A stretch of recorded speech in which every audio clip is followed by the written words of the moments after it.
السلام عليكم يا شباب. النهارده ان شاء الله هنبدأ مادة جديدة اسمها مايكرو بروسيسور. ودي بقى من اهم المواد اللي حد مهتم بالكمبيوتر والالكترونيات او بهندسة الحاسبات. طيب الاول كده خلينا نسأل سؤال بسيط. ايه هو المايكرو بروسيسور اصلا؟ المايكرو بروسيسور بكل بساطة هو عقل الكمبيوتر، زي ما المخ في جسم الانسان كده بيفكر ويتحكم في كل حاجة. المايكرو بروسيسور هو اللي بينفذ الاوامر وبيتحكم في كل العمليات اللي بتحصل جوه جهاز الكمبيوتر. أي عملية بتحصل في الكمبيوتر، سواء فتح البرنامج، تشغيل لعبة، حساب رقمين، أو حتى عرض صورة، كل ده بيتم عن طريق المايكرو بروسيسور. طيب إحنا بقى هندرس إيه في المادة دي؟ في مادة مايكرو بروسيسور هنتعلم إزاي المعالج اللي هو السي بي يو يعني بيشتغل من جوه، وإزاي بينفذ التعليمات خطوة بخطوة، ويعني إيه ريجسترز، ويعني إيه ميموري، ويعني إيه انستراكشن سايكل، وإزاي البيانات دي بتتحرك جوه الجهاز. وهنتعلم كمان إزاي نفهم لغة المعالج نفسها، وازاي بيتعامل مع الارقام والعناوين اللي هي الادرس والاشارات وهكذا. يعني هدفنا في الماده دي ان احنا نفهم ازاي السي بي يو بيفكر. هنا بيقول لي بقى هيستوري اوف كمبيوترز، اللي هو تاريخ الحاسبات. قبل ما ندخل بقى في المايكرو بروسيسور لازم نفهم الاول الكمبيوتر وصل للمرحله دي ازاي. تاريخ الكمبيوتر مر بعده بمراحل طبعا، وكل مرحله كان فيها تطور كبير جدا عن اللي قبلها. طيب اول مرحله عندي هو اللي هي في اول سلايد هنا. قال لي هنا في البدايه خالص ما كانش فيه كمبيوتر بالشكل اللي نعرفه دلوقتي، كان فيه الات ماكينيه بسيطه بتستخدم في الحاسبات مثلا وهكذا، زي مثلا آلة العد اليدوي، وآلات ميكانيكا بتشتغل بتروس وحركات ميكانيكيه وهكذا. بعدين ظهر بقى نوع اسمه الكترومagnetic، وده كان بيستخدم كهرباء مع اجزاء ميكانيكيه مع بعض، لكن الاجهزه دي كلها كانت بطيئه وضخمه جدا وامكانياتها محدوده جدا. طيب ده هيخلينا نوصل لمرحلة الفيرست جينيريشن، اللي هو أول تصميم. طيب كان بيقول لي هنا استخدم الفاكيوم تيوب، اللي هي الصمامات المفرغة. ده أول جيل حقيقي من الكمبيوتر، اللي هو الأجهزة الإلكترونية. كانت بتستخدم بقى حاجات اسمها الفاكيوم تيوبز، ودي مكونات إلكترونية كبيرة كانت بتستخدم للتحكم في التيار الكهربائي. المشكلة هنا كانت إيه بقى؟ كان حجمها ضخم جدا، بتسخن بسرعة جدا، بتستهلك كهرباء عالية جدا، وأعطالها كتير برضه. مثال مشهور عليها جهاز الاي ان اي اي سي، وده كان بحجم اوضه كامله تقريبا. وبرضه ده هيوصلنا للمرحله اللي بعدها، اللي هي السكند جينيريشن، اللي هو اختراع الترانزستورز. بعد كده ظهر اختراع مهم جدا اسمه ترانزستور. الترانزستور كان ايه بقى؟ اصغر بكتير جدا من الفاكيوم تيوب، اسرع وبيستهلك كهرباء اقل واعطال اقل، وده خلى الكمبيوتر تبقى اصغر واسرع وارخص نسبيا في الفلوس. وده برضه هيوصلنا للجيل الثالث اللي هو الثيرد جينيريشن، وده بقى في اختراع الاي سي اللي هي الانتجريتد سيركت.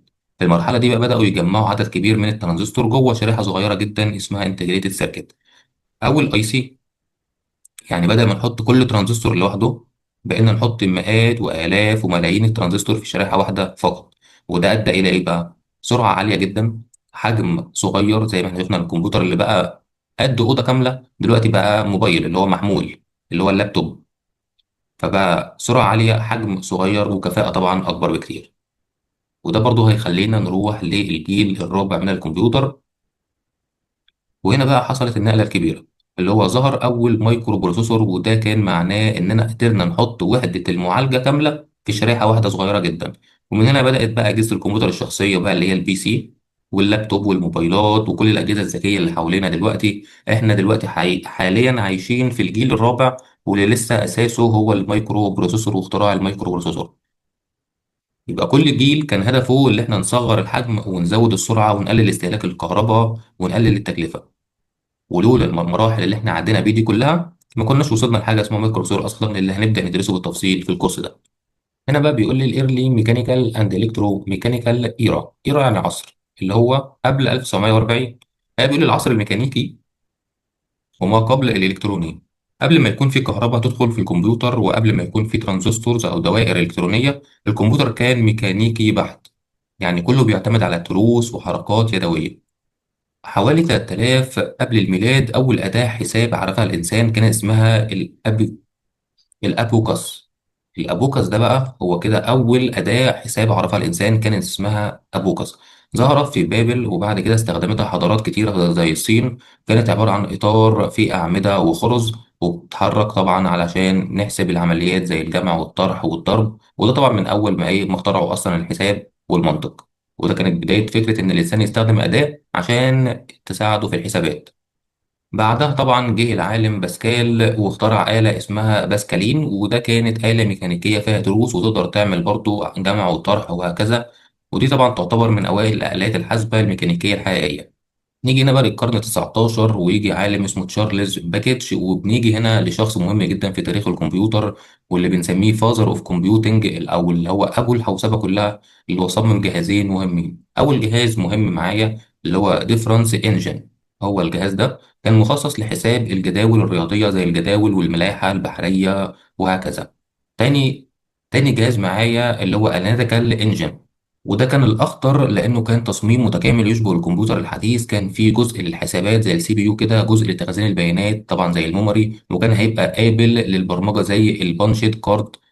يعني تخيلوا فكرة المعالج والذاكرة كانت موجودة من القرن 19.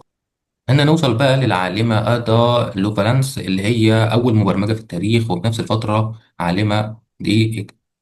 نيجي بقى لأول مبرمجة في التاريخ اللي هي أدا لوفالانس، ودي طبعا هي أول من كتبت أول خوارزمية علشان تشتغل على الأناليتيكال إنجن ده. طبعا بنعتبرها طبعا فيرست بروجرامر إن هيستوري. وقال لي بقى في أواخر القرن 19 بقى بدأوا يستخدموا حاجة اسمها البانشيت كاردس، ودي كانت كروت فيها ثقوب كده. الثقوب دي بتمثل بيانات استخدموها في إحصاء سكان أمريكا طبعا، وده كان ساعد في تسريع عمليات الإحصاء. ومن هنا بدأت الشركة هتبقى بعد كده اسمها اي بي ام. والخلاصة طبعا اللي احنا بدأنا نمشيها خطوة خطوة لحد ما وصلنا إلى عصرنا الحالي. نيجي هنا لقصة ديفرنس انجن. هنا ليه باباك صممه؟ دلوقتي خلينا نفهم ايه اللي خلى العالم باباك ده يفكر اصلا يعمل آلة حاسبة ضخمة زي دي. يعني تخيل له قدامي في الصورة دي هي آلة حاسبة. طيب باباك كان عضو مؤسس في الجمعية الفلكية الملكية، ومن خلال شغله لاحظ مشكلة خطيرة جدا، ان الحسابات الفلكية والجداول الرياضية كانت بتتعمل يدوي. يعني ناس كتير تقعد تحسب ارقام طويلة جدا زي جداول لوغاريتمات وهكذا اللي كانت بتستخدم في الملاحة البحرية. المشكلة كانت ايه؟ الجداول دي كانت فيها اخطاء كتير جدا. والموضوع الخطأ هنا مش بسيط، لأن البحارة في البحر بيعتمدوا على الجداول دي عشان يحددوا الاتجاهات. يعني أي خطأ صغير جدا ممكن يضيع سفينة، يسبب كارثة حقيقية.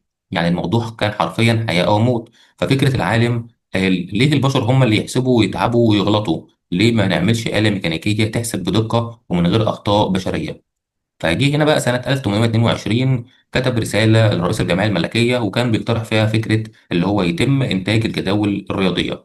وخد طبعا جوائز وخد كتب علمية بحتة، وكانت بمثابة اللي هي انطلاقة كده. والورقة دي كانت مهمة جدا لدرجة إنها كسبت أول ميدالية ذهبية من الجمعية الملكية سنة 23. يبقى ده كان أول دعم حكومي في التاريخ لما الناس اقتنعت بالفكرة وفضلوا وراء الدعم ده لحد ما الفكرة انتشرت واتحققت. بعد المرحلة الميكانيكية البحتة اللي احنا لسه قايلينها بدأنا نقرب خطوة خطوة كده من الكمبيوتر الحديث. هنا بيقول لي 1930 مهندس اسمه بش في جامعة الام اي تي طور جهاز مهم جدا اسمه ديفرنشيال اناليزر. وده كان يعتبر أول كمبيوتر تمثالي حديث، يعني حاجة كده من العصر الحديث. يعني إيه بقى أنالوج كمبيوتر؟ طيب الأنالوج كمبيوتر اللي هو الحتة دي، احنا في الحتة دي. الكمبيوتر التماثيلي ده مش بيشتغل بصفر وواحد زي الكمبيوتر الحالي. الكمبيوتر الحالي شغال باينري سيستم صفر وواحد. طيب لكن ده كان بيعبر عن القيم بحركات فيزيائية حقيقية. يعني في الجهاز ده المتغيرات أو اللي هي الفاريبل يعني كانت بتمثل حركة أعمدة معدنية. يعني بدل ما الرقم يبقى مخزن في الميموري كان بيتم تمثيله بحركة ميكانيكية فعلية. كان بيحل إيه بقى؟ الجهاز ده كان مخصص لحل نوع معين من المسائل اسمها differential equations أو المعادلات التفاضلية. ودي بقى مسائل منتشرة جدا في الفيزياء والهندسة والميكانيكا والكهرباء وكتير جدا من العلوم. والمشكلة إنها كانت معقدة جدا وبتاخد وقت طويل جدا في الحل اليدوي. كان بيشتغل إزاي بقى؟ الجهاز هنا عبارة عن مجموعة تروس وعجلات. الجمع والضرب مثلا كانوا بيتموا عن طريق إدخال القيم في نظام من التروس. طب والتكاملات كان بيتم استخدام عجلة خاصة بتتحرك على سطح دائري بنصف قطر معين. وبعد كده كانوا بيوصلوا كذا وحدة ميكانيكية مع بعض عشان يحلوا نظام كامل من المعادلات. واحنا هنا شفنا ان العالم بوش كان شغال على الكمبيوتر التماثلي اللي هو كان شغال انالوج كمبيوتر. وفي نفس الوقت تقريبا في جامعة هارفارد كان في استاذ اسمه هوارد اكيد شغال على نوع مختلف تماما من الحوسبة. كان بيشتغل على ديجيتال، يعني ده كان بيشتغل على الانالوج، التاني كان بيشتغل على الديجيتال. ادي ديجيتال ديفايسز، يعني أجهزة رقمية. الفرق هنا مهم جدا. الفرق هنا إن الأجهزة الرقمية اللي هي الديجيتال بتعتمد على أرقام واضحة ومحددة، مش حركات ميكانيكية تمثيل وقيم وهكذا، لا. ده بيقربنا أكتر لفكرة الكمبيوتر اللي إحنا نعرفه دلوقتي اللي هو شغال بالباينري سيستم اللي هو الزيرو والوان. والفكره دي بقى اثرت فيه جدا، فبدا يحاول ينفذ فكره باباج اللي هو العالم باباج اللي احنا خدناه في الإصدار اللي قبل كده، لكن باستخدام التكنولوجيا المتاحه في عصره. يعني نقدر نقول انه حول الفكره النظريه الى تطبيق عملي، وبدايه من المشروع سنه 37.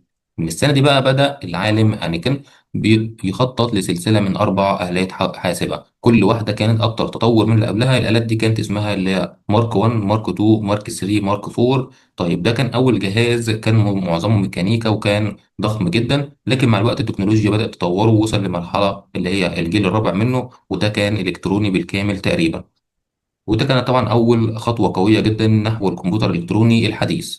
هنا بقى الجيل الأول من الكمبيوتر اللي هو فيرست جنريشن، اللي هو قال لي استخدم الفاكيوم تيوبس. الفاكيوم تيوبس ديت هي كانت بداية الشرارة أو الشعلة زي ما بيقولوا. طيب، بعد ما شفنا المراحل الميكانيكية اللي فاتت والرقمية الأولى، نبدأ دلوقتي بأول جيل حقيقي من الكمبيوترات الإلكترونية. الجيل الأول بدأ في الأربعينات، وكان بيعتمد على مكون إلكتروني اسمه الفاكيوم تيوب، اللي هي الصمامات المفرغة. طيب يعني إيه صمامات مفرغة بقى؟ بيقول لي كانت عبارة عن أنبوبة زجاجية كبيرة تستخدم للتحكم في التيار الكهربي، وكانت بتشتغل زي مفتاح كهرباء ويفتح ويقفل. لكن مشكلتها كانت حجمها كبير جدا، بتسخن بسرعة، بتستهلك كهرباء عالية وبتعطل كتير. طيب، زي ما شفنا في الأمثلة في الجيل الأول اللي هو البيري كمبيوتر، وده كان من أوائل الكمبيوتر الإلكترونية، وكان بيستخدم طبعا فاكيوم تيوب، وكان بيحل معادلات رياضية معينة. والكولوسوس ده كان اتعمل أثناء الحرب العالمية الثانية، وكان هدفه كسر الشفرات الألمانية. وده طبعا الاي ان اي اي سي اللي هو من اشهر الاجهزه الجيل الاول. وبعدها اليونيفاك، ده اول كمبيوتر تجاري في التاريخ، يعني مش بس للجيش ولكن للشركات والحكومه كمان. هنا بيشرح لي بقى البيري كمبيوتر. وكان الناس زمان معتقدين ان اول كمبيوتر الكتروني رقمي ده هو الكولوسوس سنة 43 بس، او الاي ان اي اي سي سنة 45. لكن في الحقيقة هو اول كمبيوتر الكتروني خاص بالغرض ده كان غالبا اسمه اللي هو البيري كمبيوتر، اللي هو الاي بي سي زي ما بيقولوا عليه. وده اتطور ما بين سنة 37 ل 42 بواسطة عالم اسمه جون فينس اتن، ومعاه المساعد بتاعه اللي هو بيري. الفكرة المميزة في الجهاز كان مهم لسببين أساسيين، اللي هو استخدام النظام الثنائي اللي هو الباينري سيستم، يعني تخزين البيانات بصفر وواحد، وبعدين استخدام الدوائر الإلكترونية لعمل عملية الجمع والطرح. وده طبعا استخدم الكباستور لتخزين البيانات. يبقى الكولوسوس ده هو أول جهاز كمبيوتر لكسر الشفرات في الحرب العالمية الثانية، كان سبب رئيسي في تطور الكمبيوتر بسرعة كبيرة. طبعا بريطانيا كان هدفها الأساسي هو كسر الشفرات الألمانية زي شفرات جهاز الإنيجما. وسنة 43 تم بناء جهاز اسمه كولوسوس تحت إشراف العالم توماس فلاورز. اتسلم في ديسمبر سنة 43 لمركز سري اسمه بليتشلي بارك، وكان مسؤول عن فك الشفرات دي. مميزاته بقى استخدم حوالي 1800 فاكيوم تيوب، كان إلكتروني بالكامل تقريبا. تم تطوير نسخ أكبر وأقوى منه بعد كده. وصلنا بقى لجهاز اي ان اي اي سي اللي هو أول كمبيوتر إلكتروني كامل في الولايات المتحدة الأمريكية. في نفس الفترة تقريبا في الولايات المتحدة الحكومة مولت مشروع في جامعة بنسلفانيا. المشروع ده كان بقيادة جون موتشلي، وعددهم كتير طبعا من الزملاء كانوا موجودين معاه. هدف المشروع كان بناء كمبيوتر إلكتروني كامل، يعني يشتغل بدون أي أجهزة ميكانيكية. بداية العمل طبعا كان في أوائل 43، واسم الجهاز كان إلكترونيك نيوميريكال انتجريتور اند كمبيوتر، اللي هو اختصار ل اي ان اي اي سي. وده طبعا كان فيه استثمارات مستمرة طبعا، وكان في أموال ضخمة جدا كانت بتضخ في المشروع ده. هنا برضو لسه بيكلمنا على الفاكيوم تيوبز اللي هي الصمامات المفرغه في الجيل الاول. هنا بيقول لي في اول كمبيوتر الكتروني بقى الفاكيوم تيوب كان مكون اساسي. كانت وظيفته ايه بقى؟ قال لي اول حاجه كان سويتشنج اند امبليفاير، اللي هو بيتحكم في تدفق الالكترونيات في الفراغ، ويشتغل زي المفتاح الكهربي كده، اللي هو اون واوف، يفتح ويقفل. وكمان شغال امبليفاير اللي هو بيكبر الاشاره الكهربائيه. طيب تاني حاجه معايا او تاني وظيفه اللي هي السبيد، اسرع بكتير من المرحلات الميكانيكيه، خلت الكمبيوتر يقدر يعمل آلاف العمليات في الثانية الواحدة.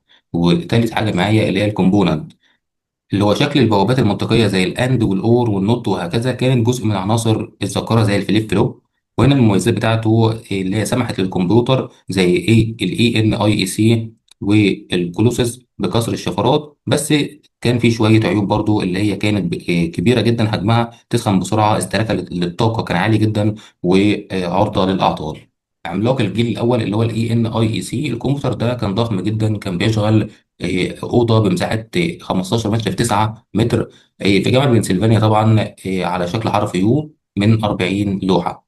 طيب تفاصيل الجهاز بقى، حجم كل وحدة تقريبا كان 2.4 في 6 بوينت تاني متر. حجم كل واحدة تقريبا كان 2.4 في 0.6 في 0.6 متر. طيب مكوناته هنا من 1000 أو 18000 فاكيوم تيوب، 70000 مقاومة، 10000 مكثف، 6000 مفتاح، 1500 مرحلة ميكانيكية. الأداء بتاعه بقى كان بيولد 150 كيلو واط حراري، يقدر يعمل 5000 عملية في جامعة ثانية واحدة. أسرع بكتير من الكمبيوترات الميكانيكية اللي قبله، كان شغال باستمرار عشان يطول عمر الصمامات. أهميته بقى كان أول كمبيوتر إلكتروني طبعا رقمي من الجيل الأول، رغم وجود 1500 مرحلة ميكانيكية كان خطوة انتقالية نحو الكمبيوتر الإلكترونية الكاملة. تكلفته على الحكومة كانت 400 ألف دولار، وقتها كان رقم كبير جدا. أول مهمة له بعد الحرب حسابات بناء القنبلة الهيدروجينية، وكان جزء من موجود فيه حاليا في واشنطن.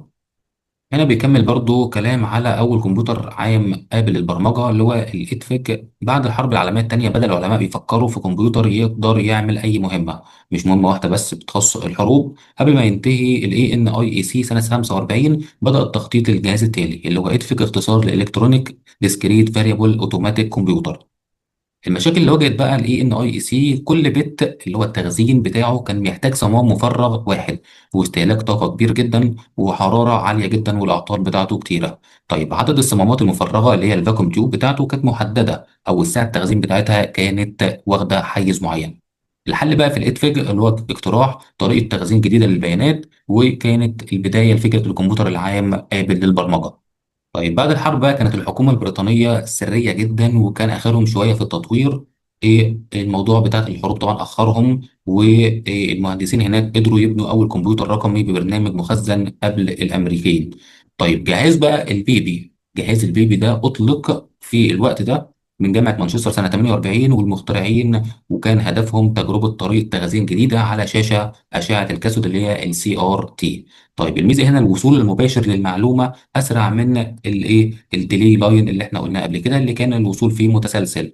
العيب بقى اللي كان موجود كانت الطريقه غير موثوقه بعض الشيء. النتيجه العلميه هنا ان بالرغم من بعض المشاكل اصبحت الطريقه المفضله لتخزين البيانات في اغلب اجهزه الكمبيوتر المبكره، واستمرت حتى قبل ظهور الماجنتيك كور ميموري والترانزستور كمان. هنا بيقول لي بقى بعد نجاح البيبي اللي هو الاختراع بتاعه، واصل العلماء تطويره وطلعوا بجهاز اكبر واكمل منه اللي هو المارك 1. طيب ده كان الميزه الاساسيه بتاعته اللي هو شغال تو ليفل ستور، يعني بيخزن على مستويين، ذاكره سريعه اساسيه وذاكره بطيئه ثانويه. وكان في برضه الاستراكشر موديفيكيشن ريجسترز، وخد التطوير بتاعه وقتها، وكانت بتخلي الكمبيوتر يقدر يتعامل مع مواقع بيانات متغير في البرنامج الواحد بسهوله زي عناصر المصفوفه. وكان في برضه بيحتوي على الماجنتيك درام، ده كان ذاكرة ثانوية عشوائية، وكان بيستخدم في الإنتاج التجاري. وبعد 4 أشهر فقط من تشغيل البيبي كانت الحكومة البريطانية عقدت مع شركة فيرانتي لصناعة نسخة إنتاجية. أصبح أول كمبيوتر تجاري في العالم اللي هو الفيرانتي مارك 1، وتم بيعه عن طريق برضه المستثمرين. اول كمبيوتر لتقديم خدمه حوسبيه اللي هو الاتسك المستخدمين طبعا. مميزاته كان اول كمبيوتر كامل الحجم الكتروني ببرنامج مخزن قائم على مبدا العالم فون نيومان، واصبح تشغيلي سنه 49 زي المانشستر مارك 1 بالظبط. الهدف هنا كان دراسه مشاكل البرمجه لانها بنفس اهميه مكونات الهاردوير. هنا ملخص سريع على الاجيال بتاعه الكمبيوتر. هنا الجيل الاول بتاعي من 1940 ل 56 كان مبني على تقنيه الفاكيوم تيوب اللي هي الصمامات المفرغه. الخصائص بتاعته كان حجم ضخم وغالي جدا، ويولد طاقه حراريه عاليه، امثله زي الاي ان اي سي واليونيفات. طيب الجيل الثاني هنا بيكلمني التقنيه بتاعته ترانزستور، وكان سنه 56 ل 63، ومميزاته اصغر واسرع واكفأ في الطاقه، واول ظهور للغات البرمجه عاليه المستوى. هنا الجيل الثالث من 64 ل 71 كان مبني على تقنيه الاي سي اللي هي انتجريتد سيركت. الخصائص بتاعته كانت تصغير الترانزستور على شرائح السيليكون، واستبدال البطاقات المثقبه بلوحه مفاتيح وشاشه، خلاص وداعا بقى للميكانيكا وهكذا. الجيل الرابع هنا بيقول لي من 71 لحد وقتنا الحاضر كانت التقنيه هي المايكرو بروسيسور، والخصائص هنا الاف الدوائر على شريحه واحده، وظهور البي سي انترنت والاجهزه المحموله. طيب الجيل الخامس هنا اللي هو من وقتنا الحاضر لحد المستقبل اللي هو الاي اي، المعالجات المتوازية وأنظمة قادرة على التعلم والتفكير واتخاذ القرارات. هنا بيقول الجيل الثالث بقى من منتصف الستينات واوائل السبعينات كان التقنيه بتاعته الاي سي، وتم وضع عده ترانزستورز على شريحه سيليكون واحده، وده زود قوه الكمبيوتر بشكل كبير وصغر حجمه بشكل ملحوظ. واهم التطورات اللي حصلت ظهور كمبيوترات صغيره اللي هي الميني كمبيوتر، مثال على اللينك، مصمم مستخدم واحد فقط. هنا بيقول لي الدوائر ديت امثله للدوائر الالكترونيه اللي هي الموسفيت، السي موس والان موس وهكذا. البي موس مثلا زي ما احنا شايفين هنا متوصل بالفي دي دي اللي هو فوق، ادي هنا البي موسفيت متوصل في دي دي، الفرق الجهد اللي شغال من فوق، والان موسفيت شغال من تحت اللي هو متصل بالجراوند او الفي اس اس اللي هو الارضي، وفي هنا الفي انبوت اللي هو الاشاره الداخله، الفي اوت الاشاره الخارجه وهكذا. هنا 5 جنريشن اوف مايكرو بروسيسور، هنا الخمس اجيال بالترتيب كده على المايكرو بروسيسور. قال لي الجيل الاول اللي هو اشتغل في ما بين 71 ل 73 ده كان اول معالج تجاري اللي هو الانتل 404، كان فيه 2300 ترانزستور مصمم للحسابات فقط، والتعليمات كانت بتعالج واحده تلو الاخرى. الجيل الثاني للمايكرو بروسيسور كان البت ايرا داش 8، تمام كده. هنا امثله عليها الانتل 808 8080 8085 موتوريلا 6800 وهكذا. الميزه هنا كانت بتعمل انستراكشن للكود بتاعي، الفيتش ديكود والاكسكيوت كان بتعملها متداخله يعني بسرعه عاليه جدا واداء افضل وتكامل اكبر. وصلنا للجيل الثالث اللي هو سنه 80 من 78 ل 80 اللي هو البيت ايرا 16، وامثله اللي هو الانتل 8086. اداء كان قريب جدا من الكمبيوترات الصغيره اللي هي الميني كمبيوتر واللينك، وكان ده طبعا داعم للمالتي تاسكينج اللي هو بيعمل كذا مهمه في نفس الوقت، وبدا ظهور الوان شيب كاشز. وصلنا للجيل الرابع من 81 ل 95 اللي هو البيت ايرا 32.